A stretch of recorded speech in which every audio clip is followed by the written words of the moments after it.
निर्णय राखून ठेवलाय, सभापती राम शिंदेंनी माहिती दिली आहे। उपसभापती नीलम गोरेंनी फक्त निर्देश दिलेत असं राम शिंदे म्हणाले। 17 पोलीस अधीक्षकांच्या निलंबनाचे आदेश दिले होते आणि उपसभापती नीलम गोरेंनी आदेश दिलेत। शंभूराज देसाईंच्या तक्रारीनंतर हे आदेश देण्यात आलेले होते। प्रणाली कापसे आमच्या प्रतिनिधी आपल्याला अधिकची माहिती देतात। प्रणाली, काय अधिकची माहिती आहे? आज सकाळी ज्यावेळेला विधान परिषद सुरू झाली त्याच वेळेला नीलम गोरे यांनी हे संपूर्ण सातारा जे निवडणुकीचं प्रकरण आहे त्या प्रकरणावर चर्चा त्या ठिकाणी उपस्थित झालेली होती आणि त्याच वेळेला पीठासीन सभापती म्हणून नीलम गोरे या कामकाज बघत होता। त्यावेळेला त्यांनी एसपींना निलंबित करा असे आदेश दिलेले होते आणि आता त्यावरून आपण बघितलं की विधानसभेमध्ये सुद्धा मोठा गदारोळ झालेला होता। या मुद्द्यावर आता जेव्हा पुन्हा चर्चा सुरू झाली तेव्हा शशिकांत शिंदे यांनी असं म्हटलंय की नीलम गोरे यांनी आदेश दिलेले आहेत, तर त्या आदेशाचं पालन केलं पाहिजे, तुम्ही माघार घेऊ नका।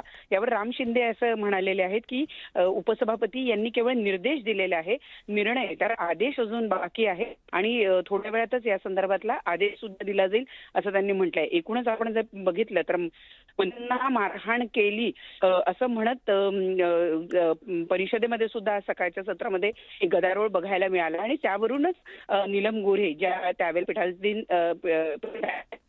किंवा सभापती म्हणून त्यांनी आदेश दिलेले होते की एसपीला निलंबित केलं गेलं पाहिजे, ते आदेश आता आदेश नसून निर्देश आहे असं या ठिकाणी राम शिंदे सभापती यांनी स्पष्ट केलेलं आहे। त्यामुळे आता या संपूर्ण प्रकरणाला एक नवीनच वळण लागलेलं आहे।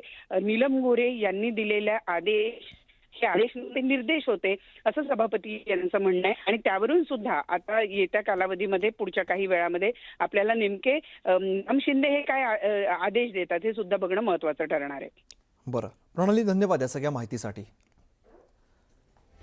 तर महत्त्वाचे अपडेट आपण सध्या बघतोय। उपसभापती नीलम गोरेंनी फक्त निर्देश दिलेत असं राम शिंदे म्हणतायत। 17 पोलीस अधीक्षकांच्या निलंबनाचे आदेश देण्यात आलेले होते। उपसभापती नीलम गोरेंनी आदेश दिलेले होते असं त्यांनी सांगितलेलं आहे। गोरेंनी फक्त निर्देश दिले असं राम शिंदे म्हणतायत। शंभूराज देसाईंच्या तक्रारीनंतर हे आदेश देण्यात आलेले होते। निर्णय राखून ठेवलाय, सभापती राम शिंदे यांनी अशा पद्धतीची माहिती दिलेली आहे। निर्णय राखून ठेवलाय, सभापती राम शिंदे यांनी माहिती दिली आहे। उपसभापती नीलम गोरेंनी फक्त निर्देश दिलेत असं राम शिंदेंनी सांगितलेलं आहे। 17 पोलीस अधीक्षकांच्या निलंबनाचे आदेश देण्यात आलेले होते।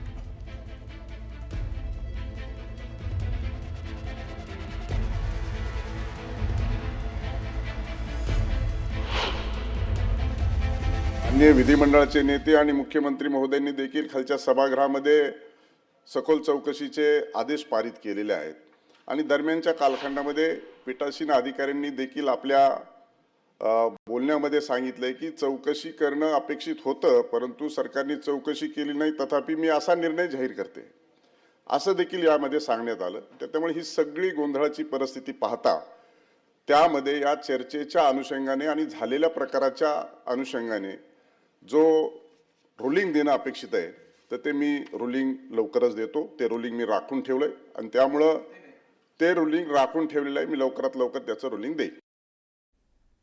तर सातारा जिल्हा परिषदेच्या निवडणुकीदरम्यान झालेल्या वादाचे पडसाद थेट विधानसभेमध्ये उमटलेले आहेत। साताराचे पालकमंत्री शंभूराज देसाई यांना झालेल्या धक्काबुक्की आणि मतदारांना रोखल्याच्या गंभीर प्रकरणाची दखल मुख्यमंत्र्यांनी घेतली आहे। सदरातील संपूर्ण प्रकरणाची योग्य ती चौकशी केली जाईल, तसंच चौकशीत जे निष्पन्न होईल त्यानुसार कारवाई केली जाईल असं मुख्यमंत्री देवेंद्र फडणवीस यांनी स्पष्ट केलंय। सभागृहात साताऱ्यातील राड्याच्या मुद्द्यावरून शंभूराज देसाईंसह अर्जुन खोतकर आक्रमक झालेले होते।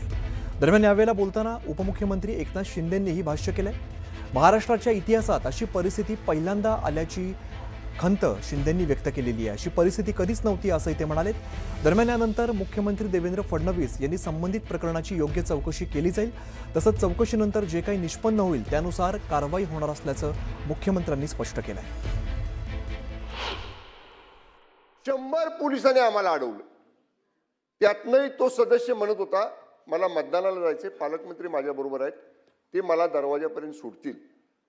अध्यक्ष महाराज, ते मेटल डिटेक्टर जे आहे जिथनं आपण तपासणी करून आत जातो त्याच्या एक 5 फुटापर्यंत आम्ही जवळ गेलो। अध्यक्ष महाराज, मी आपल्याला जबाबदारीने सांगतो, या दंडाला 4-5 पोलीस कमरेला 4-5 पोलीस, पायाला 4-5 पोलीस, एखादा आरोपी फरफटत नेतात, तसं मला आणि माझ्या बरोबर असणाऱ्या त्या सदस्याला दोघाला अक्षरशः फरफटत नेला अध्यक्ष महाराज. अध्यक्ष महाराज, या संदर्भामध्ये 4 दिवस झाले मी गोळ्या खातोय. मुक्कामार एवढा लागलाय प्रचंड. अध्यक्ष महाराज, मी 40 वर्ष राजकारणात आहे. माझे आजोबा या राज्याचे गृहमंत्री होते. ज्या आसनावर आपण बसलाय त्या आसनावर बसून या सभागृहाचं विधानसभा अध्यक्ष म्हणून त्यांनी काम केलेलं आहे. काय चूक माझी चूक एवढीच होती, माझ्या पक्षाच्या सदस्यांना व्हीप बजवायला मी तिथं गेलो आणि त्यांना अडवतात म्हटल्यावर मी त्यांना म्हणलं तुम्ही आतमध्ये चला. ही लोकशाहीचं रक्षण करणं माझी चूक आहे. शंभूराज देसाईने स्वतः सांगितलं. म्हणजे मंत्री का गेले तिथे? कारण त्यांना माहीत होतं तिथे त्यांना अडवतील म्हणून त्यांनी पण त्या आपल्या याच्या सीमा जी आहे बाहेर होते, त्या गेटच्या बाहेरपर्यंत त्यांना गेल्यानंतर मंत्री बघितले नाहीत, पदाधिकारी बघितले नाही, कोणी बघितले नाही, जसे आमदार बघितले नाही, असे आरोपीला जो असं पकडतात तसं पकडून घेऊन गेले. आणि त्या ठिकाणी घेऊन गेल्यानंतर ते 2 लोक, बरं ते 2च कसे काय मग मतदार त्यांनी पकडले? 2च मतदार जे आहेत ते त्यांना घेऊन गेले आणि त्यांना निवडणूक, मी पुन्हा फोन केला त्यांना डीजींना. डीजी म्हणाले असं होणार नाही. मी बोला होणार काय नाही, निवडणूक पूर्णपणे पार पडते तिकडे. निवडणूक पार पडल्यानंतर तुम्ही त्यांना सोडून काय उपयोग आहे? आणि मग निवडणूक पार पडली आणि त्यानंतर या सगळ्या, परंतु जी परिस्थिती निर्माण झाली महाराष्ट्रामध्ये, महाराष्ट्राच्या इतिहासामध्ये अशा प्रकारची परिस्थिती पहिल्यांदा आपण पाहिलेली आहे. कारण कुठल्याही परिस्थितीमध्ये अशा प्रकारची परिस्थिती मतदानापासून वंचित ठेवणं हे आतापर्यंत इतिहासामध्ये पहिल्यांदा आहे.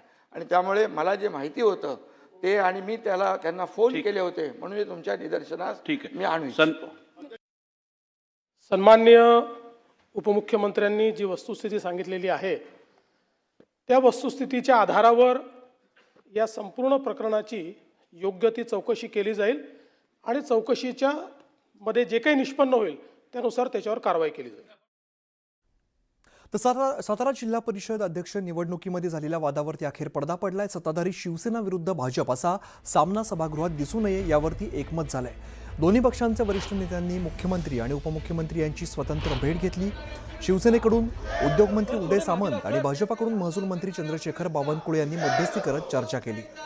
मुख्यमंत्री देवेंद्र फडणवीस यांची भेट घेतल्यानंतर उद्योगमंत्री उदय सामंत आणि चंद्रशेखर बावनकुळेंमध्ये उपमुख्यमंत्री एकनाथ शिंदे यांच्या दालनात बैठक झाली.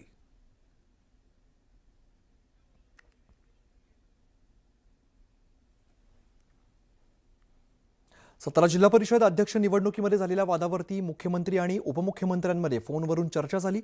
मुख्यमंत्री देवेंद्र फडणवीस यांनी पायऱ्यांवरील आंदोलनाबाबत नाराजी नोंदवली आहे, तर उपमुख्यमंत्री एकनाथ शिंदेंनी साताऱ्यात जयकुमार गोरेंच्या वर्तनावरती नाराजी व्यक्त केल्याची माहिती आहे. पायऱ्यांवरील वाद योग्य नाही, मग जयकुमार गोरे जे वागले ते योग्य आहे का असा प्रश्न एकनाथ शिंदेंकडून उपस्थित केल्याची माहिती सूत्रांकडून येते. दोन्ही नेत्यांमध्ये या वादाप्रकरणी लवकरच बैठक होणार असून दोन्ही पक्षात समन्वय राहावा यासाठी हालचाली सुरू असल्याची सूत्रांची माहिती आहे. तर सातारा जिल्हा परिषद अध्यक्षपदाच्या निवडणुकीच्या वेळेला झालेल्या राड्याचे पडसाद विधान परिषदेमध्ये उमटलेत.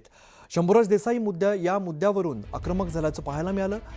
अध्यक्षपदाच्या निवडणुकीच्या वेळेला पोलिसांनी आम्हाला फरफटत नेलं, मारहाण केली असा आरोप शंभूराज देसाईंनी केलाय.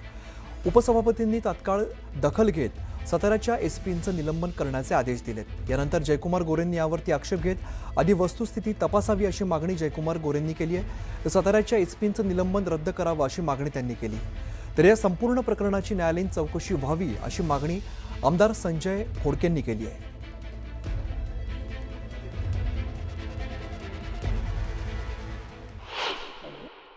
कोणाकडे न्याय मागायचा? असं इथं आपल्याकडे मागणार आणि खाली मान्य अध्यक्षांकडे मागणार.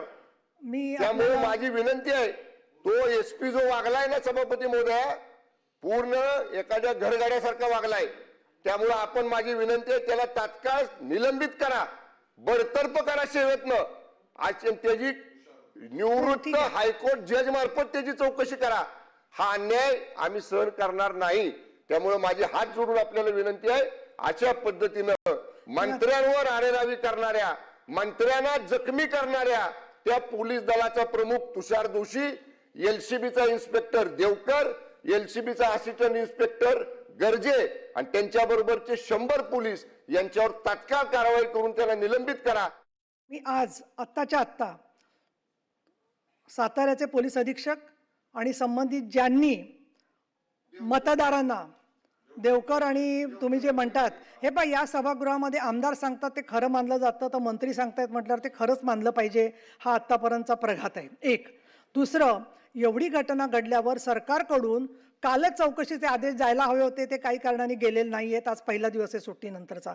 तर ताबडतोब साताऱ्याचे पोलीस अधीक्षक आणि संबंधित ज्यांनी लोकांना ढकलाढकली केली, जखमी केलेलं आहे आणि महत्त्वाचं म्हणजे मतदानाच्या प्रक्रियेपासून वंचित ठेवलेलं आहे, त्यांचं सरकारने निलंबन करावं असे मी निर्देश देत आहे. भारतीय जनता पक्षाला दोष द्यायचं काय कारण आहे? कशासाठी भारतीय जनता पक्षावर ब्लेम करता? ही सगळी परिस्थिती सभापती महोदय जोपर्यंत सभागृहाच्या समोर येत नाही, त्याची चौकशी होत नाही, तोपर्यंत अशा पद्धतीची कारवाई करणं उचित नाही. या सगळ्या परिस्थितीमध्ये अशा पद्धतीची भूमिका घेणं योग्य नाही. आणि सभापती महोदय एक आहे, सभापती महोदय या एसपीचं जे आपण निलंबन केलंय त्याला तातडीनं स्थगिती देण्याची आवश्यकता आहे. निवडणुकीची प्रक्रिया आहे, निवडणूक बघेल.